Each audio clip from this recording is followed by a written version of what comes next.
आज इस वीडियो में हम बात करेंगे निमोनिया के बारे में कि निमोनिया क्या होता है। Define pneumonia, describe its type, write the cause, sign and symptoms and explain the management. तो डेफिनेशन क्या है निमोनिया की? Pneumonia is an inflammatory process of lungs and infection that inflames air sac in one और both lungs which में fill with fluids. यानी कि pneumonia एक प्रकार की इन्फ्लामेटरी डिजीज होती है आपके लंग्स के अंदर, जो एक लंग्स या दोनों लंग्स के अंदर हो सकती है। जो आपके एयर सैक्स होते हैं उनके अंदर पानी भर जाता है या उनमें स्वेलिंग हो जाती है। टाइप्स ऑफ निमोनिया, चार प्रकार का निमोनिया होता है। फर्स्ट जो होता है टिपिकल और बैक्टीरियल निमोनिया। सेकंड जो है वो एटिपिकल निमोनिया। थर्ड जो है एनारोबिक निमोनिया। और फोर्थ जो है अपॉर्चुनिस्टिक निमोनिया। जो फर्स्ट आपका टिपिकल और बैक्टीरियल निमोनिया है, ये आपके बैक्टीरिया की वजह से होता है। Streptococcus, influenza, gram negative organism, इस तरह के जो बैक्टीरिया होते हैं इनकी वजह से जो निमोनिया होता है वो ये है। और सेकंड जो है atypical pneumonia, it is cause different bacterial infection, swelling of lungs tissue में, ग्राम पॉजिटिव इन्फ्लामेशन की वजह से जो होता है वो ये सेकंड निमोनिया है। थर्ड जो है एनरोबिक निमोनिया, ये क्या है?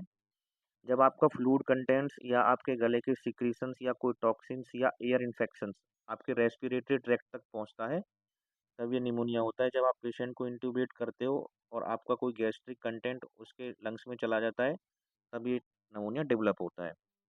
और फोर्थ जो है अपॉर्चुनिस्टिक निमोनिया। इस कंडीशन में क्या होता है कि इस प्रकार के जो रोगी होते हैं वो किसी बीमारी के प्रति ना संवेदनशील होते हैं। अक्सर ये उनके फेफड़ों को ही प्रभावित करती है। ज़्यादातर तो वो लोग नॉर्मल कंडीशन में काम करते रहते हैं, बट लेकिन उनको जब कोई अदर इन्फेक्शन होता है तो सबसे पहले जो बैक्टीरिया उनके अंदर बैठे रहते हैं वो उनके लंग्स को ही प्रभावित करते हैं, यानी कि अपॉर्चुनिस्टिक। जब उस बैक्टीरिया को मौका मिलता है तब वो अपना काम करता है, तब तक वो आपके लंग्स में ऐसे ही नॉर्मली बैठा रहता है। वो किसी दूसरी डिजीज के होने की वेट करता रहता है। यानी कि आपका इम्यून सिस्टम जब तक मजबूत रहता है तब तक ये कुछ नहीं करता, और जैसे ही इसको अपॉर्चुनिटी मिलती है तो ये अपना इफेक्ट दिखाता है। इस डायग्राम में जो आप ये स्पेस देख रहे हैं जिसको रेड कलर से मार्क किया गया है, ये निमोनिया की कंडीशन है लंग्स के अंदर। जब आप लंग अपना एक्सरे देखते हो किसी पेशेंट का, तो इस तरह के पैचेस आपको दिखाई देते हैं, तो वो निमोनाइटिस के पैचेस होते हैं। इनका साइज बड़ा भी हो सकता है और छोटा भी हो सकता है। जहाँ पे एयर पूरी तरीके से ब्लैक कलर की दिखाई दे रही है वो सारे सही एरियाज हैं, बाकी ये कलर जो दिखाई दे रहा है ये निमोनिया का है। निमोनिया के और भी क्लासिफिकेशन है, कहाँ कहाँ से हो सकता है। कम्युनिटी एक्वायर्ड निमोनिया, जब किसी एक स्पेशल सोसाइटी के अंदर कोई डिजीज फैल जाती है। And second hospital acquired pneumonia, hospitals में भी बहुत सारे बैक्टीरिया होते हैं, आप वहाँ से भी इन्फेक्शन ले सकते हो।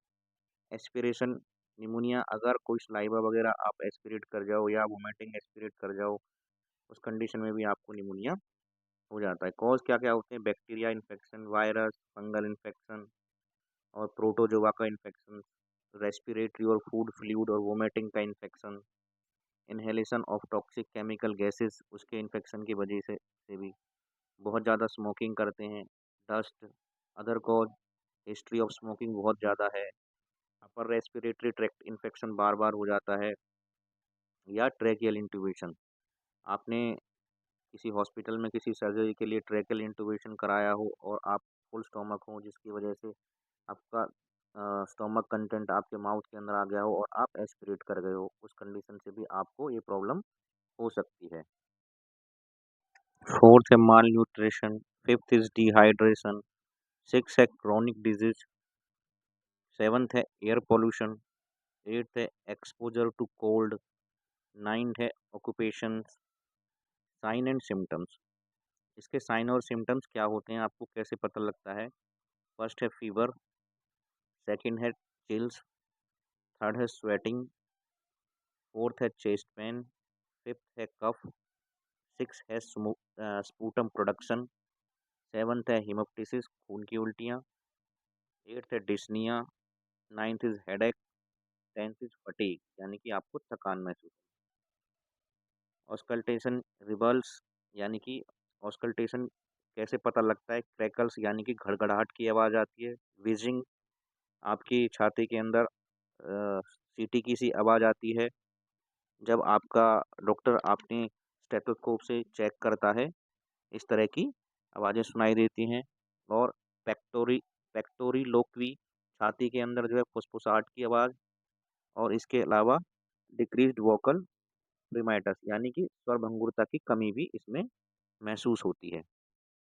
मेडिकल मैनेजमेंट क्या-क्या है? फर्स्ट है एंटीबायोटिक थेरेपी, पेनिसिलिन, एमोक्सिसिलिन, इस तरह की ड्रग्स, ब्रोंकोडायलेटर्स, डेरिफाइलिन, एंटीटिसिव खांसी की दवाइयाँ, analgesic, pain killer, oxygen therapy, nutritional support, fluid and electrolyte management and chest physiotherapy. Nursing management क्या-क्या है? Provide adequate bed rest.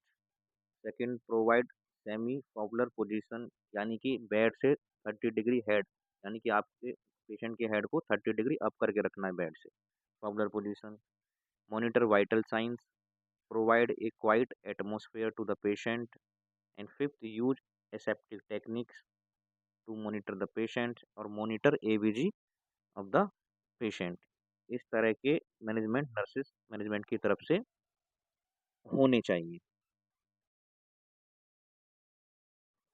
Avoid spicy food and oily diet, monitor IQ chart of the patient, provide a protein rich diet, encourage coughing exercise, administration medication properly at the time, provide chest therapy to the patient, follow up care, nursing diagnosis.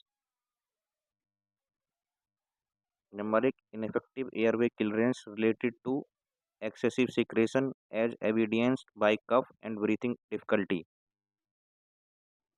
Inadequate breathing, ineffective breathing patterns related to tachypnea as evidenced by breathing sound. Inadequate chest expansion.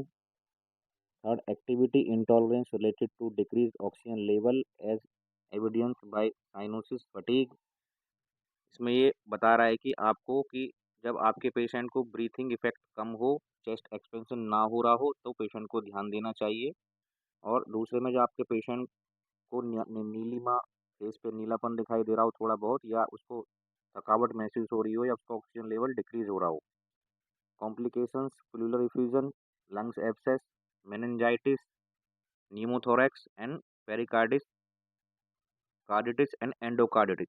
इसका मतलब क्या है? ये pericarditis का मतलब क्या है कि जब स्वेलिंग आपके लंग्स के जो मेम्ब्रेन होती है ना, सैक, उसके आसपास हो जाती है, हार्ट के चारों तरफ स्वेलिंग वाली इरिटेशन, तो वो पेरिकार्डिटिस होती है। और एंडोकार्डिटिस में क्या होता है कि इन्फ्लामेशन होती है हार्ट के बाल के आसपास, तब वो पेरिकार्डिटिस होता है। अभी आप कुछ एक्सरे के डायग्राम और देखिए, जिसके अंदर आपको दिखाया गया है कि निमोनिया का सैक किस तरीके से बनता है। पूरा लंग्स ब्लैकिश है, दूसरी तरफ वाला वहाँ पे कोई भी इफेक्ट नहीं दिखाई दे रहा है, और दूसरी तरफ जहाँ पे रेड लाइनिंग दिखाई दे रही है, वो सैक जो दिख रहा है आपको, ये निमोनाइटिस है, ये निमोनिया है। जो निमोनिया नहीं होता है, वो लंग्स पूरी तरीके से वहाँ पे ब्लैक कलर के पोर्शंस एयर फिल दिखाई देती है, और जहाँ पे एयर कम फिल दिखाई देती है और वाइटिश पार्ट जो हो जाता है, वो निमोनाइटिस का है। या आप इस डायग्राम में देखिए, जहाँ पर रेड एरोज आपको दिखाई दे रही है, पूरा एरिया निमोनिया से भरा हुआ है। निमोनाइटिस, आप लंग्स में इन्फ्लामेशन और स्वेलिंग है आपके, और फ्लूइड का भर जाना निमोनाइटिस हो कहलाता है। और इधर देखिए, जो दूसरी तरफ जहाँ पे रेड एरो है, वहाँ पे जो ये छोटा सा सैक है, ये भी एक निमोनिया आपको डायग्राम में दर्शाया गया है एक्सरे के अंदर। तो एक किसी भी तरह के लंग सैक्स का लंग के अंदर सैक का लंग के अंदर क्रिएट हो जाना ही निमोनिया होता है, जिसके अंदर आपको बहुत सारी कॉम्प्लिकेशंस हो सकती हैं।